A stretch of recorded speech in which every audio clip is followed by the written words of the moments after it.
কিমান মানুহ উঠিব পাৰি? 2জন পাৰি। তাৰপিছত ইয়াতে মানে এই ভেলখনত 2জন উঠিব পাৰি। আপুনি উঠিছে?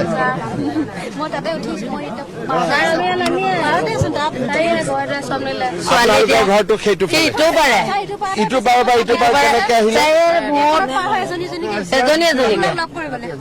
ভূৰখণ্ডে যাব পাৰি নেকি এইফালে? এজনে পাৰিব ছাৰ, এজনে পাৰিম না? আপুনি পাৰিব এইখনে নোৱাৰিব, নাও লাগিব, চবে নোৱাৰে এখন ভেলত চবে নোৱাৰে, মানে আমাৰ অভ্যাস নাই নহয়, পৰি যাব পাৰো। আচ্ছা, গাঁৱৰ মানুহখন ৰাইজক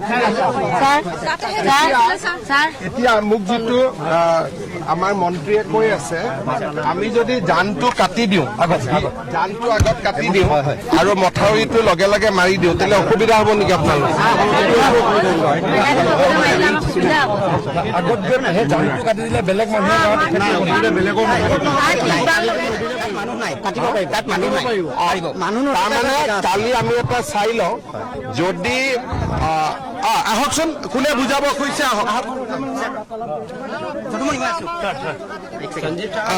নমস্কাৰ। হয়, 14খন গাঁৱৰ যিটো পৰিস্থিতি, বিশেষ পৰিস্থিতিটো মানে কি, সেইফালে যিটো মানে এই মাথাউৰিটো যিটো সেইফালে গৈছে, সেই মাথাউৰিটো বৰ্তমান যদি খুলি নিদিয়ে 3 মাহলৈ পানী এনেকেই থাকিব। নহয়, মথাউৰিটো খুলি দিয়াতকৈ জানটো খুলি দিলে কি হ'ব? সেই দেখে জানটো কথাই কৈছে, সেই জানটো খুলি নিদিলে 3 মাহ স্কুল কলেজ ল'ৰা ছোৱালী চব একো নাই। মই এইটো সুধিছো, মানে বেলেগ মানুহ অসুবিধা নহয়, কিন্তু লগালগ মই যদি জানটো খুলি দিওঁ, আপত্তি কৰা মানুহ কোন কোন? আপত্তি মানুহ 14খন গাঁৱৰ মানুহে কোনো আপত্তি নকৰে, এটাই কৰিব, লগে লগে এটাই কাম হ'ব, দিব লাগিব, নহ'লে দলং এখন দিব লাগিব।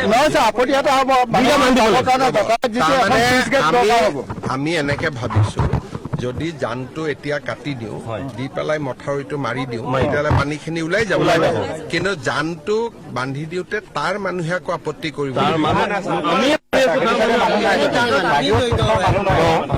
মানে ডাইৰেক্টলি তাৰপিছত চাই মানুহখিনিৰ কাৰণে আকৌ যাবৰ কাৰণে সেইটো কৰি দিওঁ। তাৰমানে এজনে কোনে কৈ আছে তাৰখিনি শুনকচোন, আমি জানটো কাটি পানীখিনি উলিয়াই জানটো আকৌ ফিল আপ কৰি দিম। চুইচ গেট এতিয়া বনিব নোৱাৰে, কাৰণ চুইচ গেট ইটা চিমেণ্ট লাগিব, এইটো নহয়। কিন্তু আমি যেনেকে মথাউৰিটো কাটি দিম তেনেকে তাক বনাই দিম, তেতিয়াহ'লে হৈ যাব। এটা কালি কাম কৰিব, আমাৰ মন্ত্ৰী আছে, তেখেতে গোটেই কথাটো বুজি লৈছে, কিন্তু বাকী মানুহে যাতে আপত্তি নকৰে।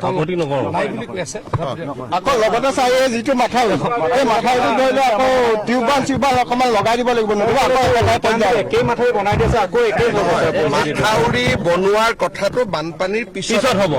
তেতিয়া এটা ড্ৰয়িং হ'ব, আপোনালোকৰ লগত কথা পাতিব, কোনফালেদি বনাব লাগে, কেনেকে বনাব লাগে। যিটো মাথাউৰি আছে ছাৰ, সেইটো মাথাউৰিকে আমাৰ টিউব বান্ধি পেলানি বনাই দিলে হৈ যাব। সেইটো ৰাইজৰ লগত আলোচনা কৰি এটা আমি স্কিম বনাম, আপোনালোকে পৰামৰ্শ দিব, এনেকে দিয়ক এনেকে দিয়ক, গোটেইখিনি কথা শুনি পেলাই বনাই যাব। কিন্তু সেইটো বানপানীৰ পিছত হ'ব, ছেপ্টেম্বৰ অক্টোবৰত হ'ব।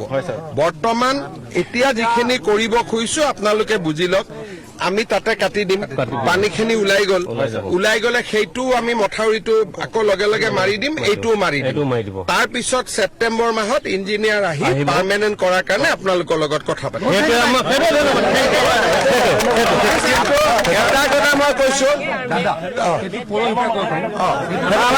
চাউল এইবিলাক নালাগে ছাৰ, আমাক খালি মাথাউৰিটো লাগে ছাৰ। মই বুজিছো, খালি সেইটো কাটোতে যাতে তাৰ মানুহে আপত্তি পাতিব।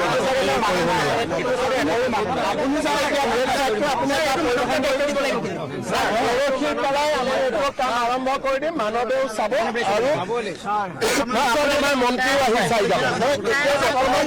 যিখিনি মানুহ যিখিনি ডেমেজৰ আছে সেইখিনি আপুনি যদি এপাক সেইপিনে চাই দিয়ে, ৰাস্তা নাই, ইয়াতে নাও নাই, নহয় যাবলৈ জেগা আছে।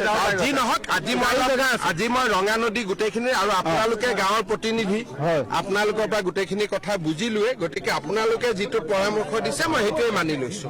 সমস্যা মানে আপুনি মানুহ দেখিলে এনেকুৱা অৱস্থা হয় যে ঘৰ যাৰ যাৰ ভাঙিছে গোটেইখিনি আপোনালোকে ধুনীয়াকৈ সহায় পাই যাব। যিমান আছে মাছ তাতকৈ অলপ বেছি আছে মাছ অলপ বেছি আছে কি মাছ কি কৰিব লাগিব? বেছি আছে ইয়াত পানীত পানীটো উলিয়াই দিলে মাছখিনি মাৰিব পাৰিব। নোৱাৰে ফিচাৰী ভাঙি এদাই কৰি দিলে তেতিয়াহ'লে আপোনালোকে ফিচাৰীৰ ক্ষতিপূৰণৰ কাৰণে আপোনালোকৰ নামটো সোমোৱাই ল'ব। সময় দিব। আপোনালোকে জনাব লাগিব কেইটা ফিচাৰী আছিলে, সেইমতে আমি ফিচাৰী ক্ষতিপূৰণ দি দিম। ইতিমধ্যে দেখা গৈছে যে তেওঁ বানাকান্তৰ লগত কথা পাতিছে আৰু পৰিৱেশ আমি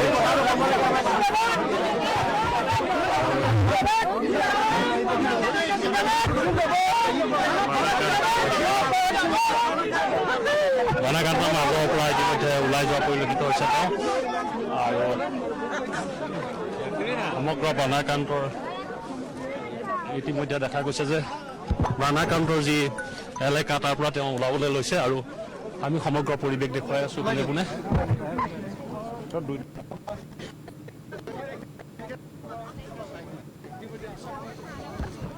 বান পৰিস্থিতিৰ বুজ লৈছে মুখ্যমন্ত্ৰী ডক্টৰ হিমন্ত বিশ্ব শৰ্মাই।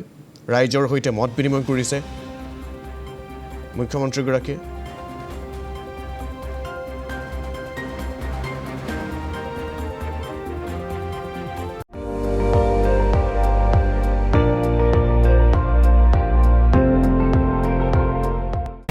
আপুনি চাই আছে ND24 সৰ্বশ্ৰেষ্ঠ নহয় সৰ্বোত্তমৰ দৌৰ।